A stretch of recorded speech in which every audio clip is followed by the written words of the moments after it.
Dear student, कैसे आप लोग सब। मैं रुपिंद्र सचिन कड़ीवाल वेलकम करता हूं हमारे यूट्यूब चैनल पर, that is Chemistry Guruji Foundation. So बेटा कैसे आप लोग सब। हमारी जो फर्स्ट वीडियो थी हमने उसमें किया था law of conservation of mass, ठीक है, एंड दूसरा हमने किया था लॉ ऑफ कांस्टेंट प्रोपोर्शन। और ये दोनों लॉ थे बेटा लॉ ऑफ कॉम्बिनेशन का, ठीक है। लॉ ऑफ कॉम्बिनेशन क्या था हमारे पास, उसके दो लॉ थे, ये हमने प्रीवियस वीडियो में डिस्कस करा था। तो उसके बाद हम सेकंड वीडियो पे चलते हैं और आपको पता लग ही गया होगा कि किस टॉपिक के बारे में हम बात करने वाले हैं। सो बेटा जो हमने लॉ करे थे उस लॉ के बाद कुछ पोस्टुलेट आए थे और वो दिए थे मिस्टर डॉल्टन जी ने।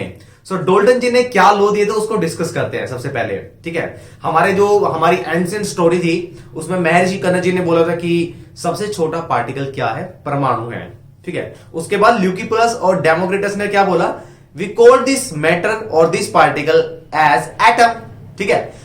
एटम क्या है, एटम के कौन कौन से पोस्टुलेट डॉल्टन जी ने हमारे लिए एग्जिस्टेंस में लेके आए और उसमें क्या कमियां थी, क्या लिमिटेशन ड्रॉबैक्स क्या थे, उसको डिस्कस करते हैं। चलिए बात करते हैं डॉल्टन एटॉमिक थ्योरी के बारे में।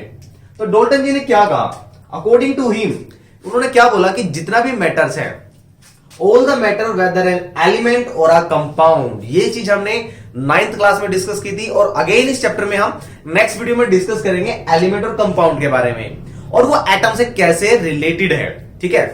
जितने भी मैटर की अगर हम बात करें, चाहे वो एलिमेंट है, कंपाउंड है या मिक्सचर है, is made up of small particle called atom. मतलब डॉल्टन जी ने यही बात रिपीट करी कि सबसे छोटा पार्टिकल है, मतलब चाहे कोई भी हो, एलिमेंट हो, कंपाउंड हो, मिक्सचर हो, ये सब एक छोटे से पार्टिकल से बने हैं और उस छोटे से पार्टिकल को हम बोलते हैं एटम, ठीक है। फर्स्ट थिंग तो इन्होंने ये बोली और दूसरा उन्होंने क्या बोला, सेकंड पॉइंट में वो क्या कहते हैं कि atom of same elements are identical in all respect. All respect का मतलब क्या है, कौन कौन से ऐसे एस्पेक्ट हैं जिसमें सब सेम है, शेप, साइज एंड मास। और कहने का मीनिंग क्या है कि अगर हम एक एटम की बात करते हैं, जैसे कि मैंने ले लिया आपके सोडियम के बारे में, ठीक है। अब सोडियम लिया है तो सोडियम और सोडियम से कोई भी एटम बन रहा है, या बात कर लेते हैं हम कोई ऑक्सीजन के बारे में। ऑक्सीजन कहीं पे भी एग्जिस्ट करे, किसी भी एटम के साथ हो, इनकी प्रॉपर्टी, मास, शेप, ठीक है, ये सारे के सारे सेम रहेंगे। मतलब जितने भी ऑक्सीजन होंगे ये एक ही एलिमेंट के हैं, ये सारे के सारे जो ऑक्सीजन है ये हर प्रॉपर्टीज में आइडेंटिकल रहेंगे, सेम रहेंगे, ठीक है। और दूसरा पॉइंट इन्होंने क्या बोला कि अगर हम बात करते हैं एटम्स ऑफ डिफरेंट एलिमेंट, ठीक है, atoms of different element. Different element का मतलब क्या होगा, एक एटम कहीं और से लिया, एक एटम किसी और उसका लिया, ठीक है। दो अलग अलग एटम्स आ रहे हैं, उनकी प्रॉपर्टी, साइज, मास भी डिफरेंट होगा। कैसे, अब मैं मान लेता हूं यहां पे मैंने ले लिया सिल्वर, ठीक है, एक एटम ये ले लिया, दूसरी तरफ मैंने ले लिया एक क्लोरीन का, ठीक है। अब ये दो डिफरेंट एटम है और ये अलग अलग एलिमेंट से आए हैं। इन दोनों की जो प्रॉपर्टीज हैं, चाहे हम बात करें वो साइज की, शेप की या केमिकल प्रॉपर्टी के बारे में, तो ये सारी की सारी डिफरेंट होगी। हो सकता है इसके एटम्स में प्रोटॉन जो इलेक्ट्रॉन है वो अलग हो सकते हैं, ठीक है, और अलग ही होंगे। डॉल्टन का कहना यही था कि अगर ये एटम अलग एलिमेंट के हैं दोनों के दोनों, तो इनकी सारी प्रॉपर्टीज डिफरेंट होगी। अगर ये सारे एटम सेम हैं, लाइक बहुत सारे ऑक्सीजन है, ऑक्सीजन ऑक्सीजन ऑक्सीजन ऑक्सीजन, ठीक है, तो ये जितने भी ऑक्सीजन है इन सब की प्रॉपर्टी आइडेंटिकल होगी, मतलब शेप, साइज इनका सबका लगभग सेम होगा, इसमें कोई भी चेंजेस नहीं होगा, ठीक है। ये पॉइंट्स बोले डॉल्टन जी ने। और लास्ट पॉइंट क्या बोला, तो लास्ट पॉइंट कहता है कि जब भी एलिमेंट्स कंबाइन करते हैं, ठीक है, एलिमेंट्स कंबाइन कर रहे हैं, तो जब वो कंबाइन करेंगे they always combine in a whole number ratio या फिक्स प्रोपोर्शन रहेगा उनका, और वो प्रोपोर्शन है वो कुछ सिंपल सा ही रहेगा, ज्यादा कॉम्प्लेक्स नहीं होगा। तो यही उन्होंने बताया हमारा लास्ट पॉइंट के बारे में कि व्हेन एटम्स ऑफ सेम और different elements combine to form compound, जब एटम सेम एलिमेंट के हो चाहे डिफरेंट एलिमेंट के हो, जब ये कंबाइन करेंगे तो कंपाउंड बनाएंगे, ठीक है। ये कंपाउंड बना दिया, चलो ठीक है, लेकिन जब ये एलिमेंट कंबाइन करके कंपाउंड बना रहे हैं, सो इनके कंपाउंड की जो रेशियो होगी, कंपाउंड की रेशियो का मतलब है कि कंपाउंड को बनाने में जितने भी एलिमेंट बन रहे हैं उनकी रेशियो होल नंबर में रहेगी, लाइक 1:2, 2:3, 3:4, ठीक है। हम एक ले लेते हैं एग्जांपल, जैसे अब मैं रेशो को लेता हूं, जैसे कार्बन है और इधर से मैंने लिया है ऑक्सीजन। अब ऑक्सीजन कार्बन के साथ जब कंबाइन करेगा तो इसकी रेशो क्या होगी, ये हमने लॉ ऑफ कांस्टेंट प्रोपोर्शन में स्टडी किया था। और डाल्टन जी ने अपने पोस्टुलेट में कहा है कि जब ये दोनों कंबाइन करेंगे तो हमेशा एक फिक्स रेशो रहेगी, और वो रेशो ज्यादा कॉम्प्लेक्स नहीं होगी, मतलब कुछ ऐसे नहीं होगी 9:8:7:5:3, कुछ ऐसे रेशो नहीं रहेगी, बहुत सिंपल रहेगी। 2:3, 3:8, ठीक है, 1:2, कुछ ऐसे ही सिंपल होल नंबर रेशो रहेगी, या 1:2:3, ज्यादा कॉम्प्लेक्स नहीं होनी चाहिए। अच्छा, इसके देखते हैं, अगर हम इसकी रेशो निकालते हैं तो इसकी रेशो कैसे निकलेगी बेटा। इसका मास कितना है बेटा, 12 होता है। और ऑक्सीजन की बात करते हैं तो 2 ऑक्सीजन के एटम है और ये होता है 16। तो अगर हम इसको 16 2 जा 32, और अब रेशो निकालते हैं, इसकी रेशो क्या आएगी बेटा, 4 3 जा 12, 4 8 जा 32। तो अब इसकी रेशो कितनी आ रही है, ये बहुत ही सिंपल सी रेशो आ रही है, 3:8। कभी भी रेशो कॉम्प्लेक्स फॉर्म में नहीं आएगी, ठीक है। अब इसमें कौन कौन से एटम कंबाइन कर रहे थे, इसमें कंबाइन कर रहे हैं बेटा, एक कार्बन का एटम कंबाइन कर रहे हैं और 2 ऑक्सीजन के, ठीक है। अब आपको यहां से इतना बात तो समझ आ गया होगा कि ये 2 अलग अलग एटम है। जब ये 2 अलग अलग एटम है एलिमेंट्स के मिल रहे हैं तो कंपाउंड बना रहे हैं CO2, और रेशो क्या आ रही है बेटा, 3:8, ठीक है। इतनी बात डाल्टन जी ने बताई थी। अभी डाल्टन जी ने जो बताया तो उसके बाद जब नई डिस्कवरी कर रहे हैं, अदर साइंटिस्ट कर रहे हैं, तो उन्होंने उसके अंदर कुछ ड्रॉबैक्स निकाले। मतलब डाल्टन ने जितने भी पोस्टुलेट बताए हैं अभी तक के, उसमें कुछ कमी थी, तो वो कमी क्या थी उसको डिस्कस करते हैं अब, ठीक है। मतलब ये आपको दिखा देता हूं मैं आपको कौन कौन से पोस्टुलेट थे आपके पास, ये वाले सारे, ठीक है, जिसको हमने 1 बाय 1 डिस्कस किया है। अब इसमें कुछ देखो, रिसर्च जब भी होती है तो क्या होता है कि जो भी प्रीवियस साइंटिस्ट ने बताया होता है उसकी एक एक्सपेरिमेंटल वेरिफिकेशन होती है, और उस एक्सपेरिमेंटल वेरिफिकेशन के बाद जो उसमें कुछ ड्रॉबैक्स होते हैं या कुछ नई डिस्कवरी आती है, ठीक है, तो उस नई डिस्कवरी से हम पिछले वाले को कंपेयर करते हैं और देखते हैं कि हाँ, क्या प्रीवियस साइंटिस्ट ने जो बताया है वो वैलिड है या नहीं है, ठीक है। अब जैसे अब जो नई डिस्कवरी हुई उसमें क्या पता लगा कि जो एटम है no longer considered as indivisible.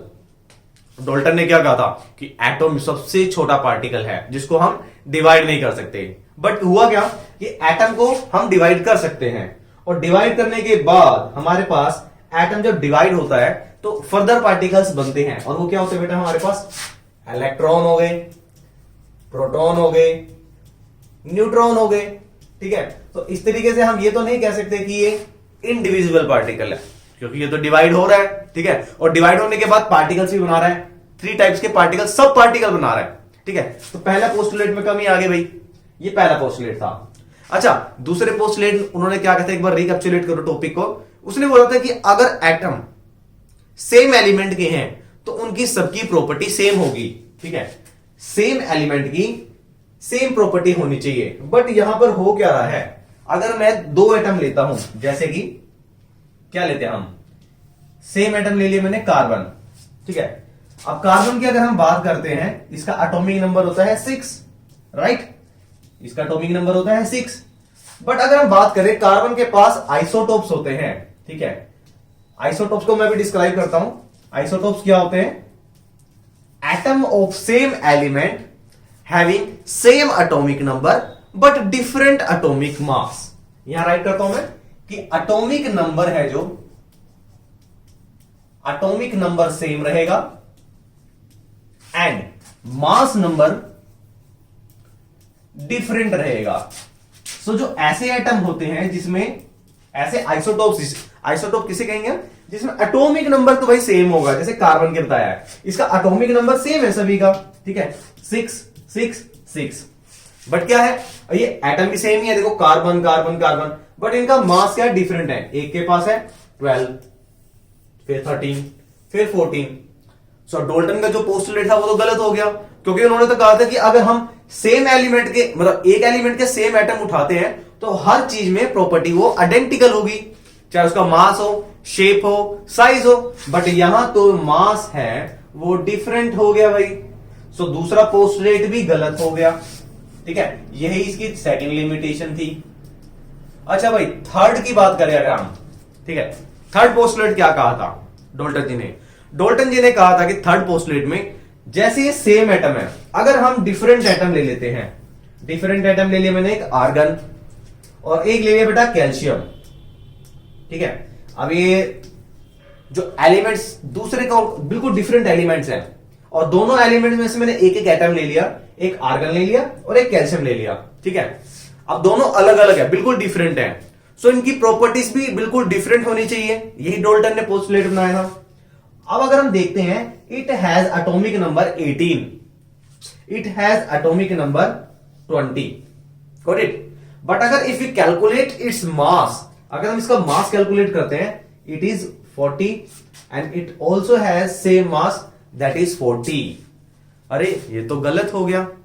Dalton जी ने तो यही कहा था कि अगर हम दो अलग अलग एटम ले रहे हैं एलिमेंट्स के, ठीक है, अलग अलग एलिमेंट्स के एटम को उठा रहे हैं, तो उनकी प्रॉपर्टी अलग अलग होगी, चाहे शेप हो, साइज हो या मास हो। But what we see here, हम क्या देख रहे हैं बेटा यहां पर तो मास नंबर सेम आ गया, यानी जो थर्ड पोस्टुलेट था उसमें भी कमी आ गई, ठीक है, ये लिमिटेशन थी उसकी। अच्छा, अब उन्होंने क्या कहा, डाल्टन ने एक और लॉ दिया था कि जब ये एटम्स कंबाइन कर रहे हैं, जब ये एटम कंबाइन कर रहे हैं, एलिमेंट्स कंबाइन कर रहे हैं, तो कंपाउंड बनाएंगे। बिल्कुल सही है। अगर मैं कार्बन को लेता हूं ऑक्सीजन के साथ, ठीक है, तो ये कंपाउंड बनाएंगे कार्बन डाइऑक्साइड। इनकी जो रेशो रहेगी वो होल नंबर रेशो रहेगी, बहुत ही सिंपल रहेगी, कॉम्प्लेक्स नहीं होगी। बट अगर हम बात करते हैं ग्लूकोज की, so what is the formula of glucose? ठीक है, ग्लूकोज का फॉर्मूला सभी को पता होता है भाई, C12H22O11। अगर इनकी रेशो हम फाइंड करते हैं, ठीक है, इनकी रेशो, अब कार्बन का मास कितना होता है बेटा 12, ठीक है, और कितने ले रहे हैं हम कार्बन 12, तो ये आ गया 144। ऐसे ही हाइड्रोजन कितना होता है बेटा, हाइड्रोजन का होता है 1 एटॉमिक मास। ये कैसे कैलकुलेट करते हैं इसको हम बिल्कुल ब्रीफ में डिस्कस करेंगे नेक्स्ट वीडियो में। ये आगे बेटा जी 22, 11 ऑक्सीजन है, बट ऑक्सीजन का मास कितना होता है 16, सो ये कितना आ गया हमारे पास लगभग बेटा 176।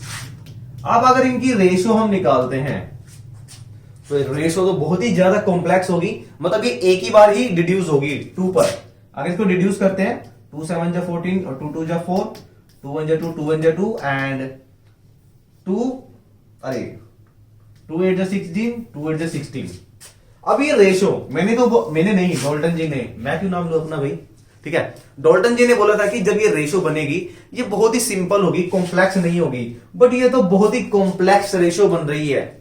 सो यानी यहां पर भी एक पोस्टुलेट में क्या हो गया, लिमिटेशन आ गया, ठीक है। यही डाल्टन के लॉ थे और यही इसके लिमिटेशन थे, और यहां से मेरे ख्याल से आपको एक भी क्वेश्चन नहीं छूटना चाहिए, ठीक है। यहां से 2 क्वेश्चन जो नए बने हैं वो क्या बने हैं बेटा, वो बने हैं आपके आइसोटोप्स, यानी atoms of same element having same atomic number but different atomic mass, that is called isotopes, ठीक है। आइसो का मतलब होता है सेम, यानी एटम सेम है, उनका एटॉमिक नंबर भी सेम है, बट मास नंबर डिफरेंट है, दैट इज कॉल्ड आइसोटोप्स, ठीक है। दूसरा क्वेश्चन क्या बनेगा आपका, atoms of different element. Different element कौन कौन से लिए हमने, इधर बेटा जी एक लिया था आर्गन और इधर से लिया था बेटा कैल्शियम।